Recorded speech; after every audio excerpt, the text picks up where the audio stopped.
നിങ്ങളിപ്പോൾ കണ്ടത് ഷൗക്കത്ത് പ്രചാരണത്തിന്റെ ആദ്യപടി കടന്നിരിക്കുന്നതാണ്. പിതാവായ ആര്യാടൻ മുഹമ്മദിന്റെ ഖബറിടത്തിൽ പോയി അനുഗ്രഹം വാങ്ങിച്ചിരിക്കുകയാണ്. തന്നെ വീണ്ടും UDF പരിഗണിച്ചതിൽ അതീവ സന്തോഷവാനായ അദ്ദേഹം വികാരഭരിതനായി പൊട്ടിക്കരയുകയാണ്. കൂടാതെ വൈകാരികമായിട്ടാണ് ഞങ്ങൾ ഈ തിരഞ്ഞെടുപ്പ് നേരിടുന്നതെന്നും മണ്ഡലം തിരിച്ചുപിടിച്ച് ആര്യാടൻ സാറിന്റെയും പ്രകാശേട്ടന്റെയും ആഗ്രഹം സഫലീകരിക്കുക ലക്ഷ്യമെന്നും VS ജോയ് പറയുന്നുണ്ട്. ആ വീഡിയോ ദൃശ്യങ്ങളിലേക്ക് പോകാം.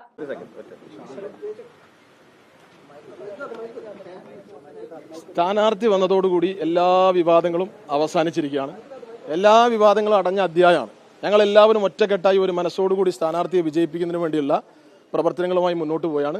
അവസാനത്തെ എന്തെങ്കിലും അപസ്വരങ്ങൾ അവശേഷിക്കുന്നുണ്ട് എങ്കിൽ PV അൻവറുമായി ബന്ധപ്പെട്ട വിഷയങ്ങളൊക്കെ UDFന്റെ ഉന്നത നേതൃത്വം വളരെ ഗൗരവത്തോടു കൂടി ചർച്ച ചെയ്ത് അത് പരിഹരിക്കുന്നതിന് വേണ്ടിയുള്ള ശ്രമം നടത്തിക്കൊണ്ടിരിക്കുകയാണ്. ഈ തെരഞ്ഞെടുപ്പ് ഇവിടെ ഉണ്ടായത് നിങ്ങൾക്കെല്ലാവർക്കും അറിയാം, PV അൻവറിന്റെ രാജിയോടുകൂടിയാണ്. അദ്ദേഹം ഉയർത്തിയിട്ട് രാഷ്ട്രീയ നിലപാട് ഈ തെരഞ്ഞെടുപ്പിൽ ചർച്ച ചെയ്യപ്പെടുകയാണ്.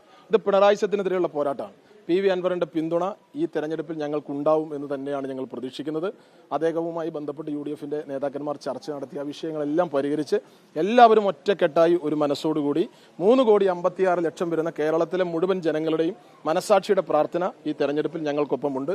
മിന്നും വിജയം നേടി പിണറായി സത്തെ തറപറ്റിക്കുന്നതിന് വേണ്ടിയുള്ള യുദ്ധത്തിൽ ഞങ്ങളോടൊപ്പം എല്ലാവരും ഉണ്ടാവും.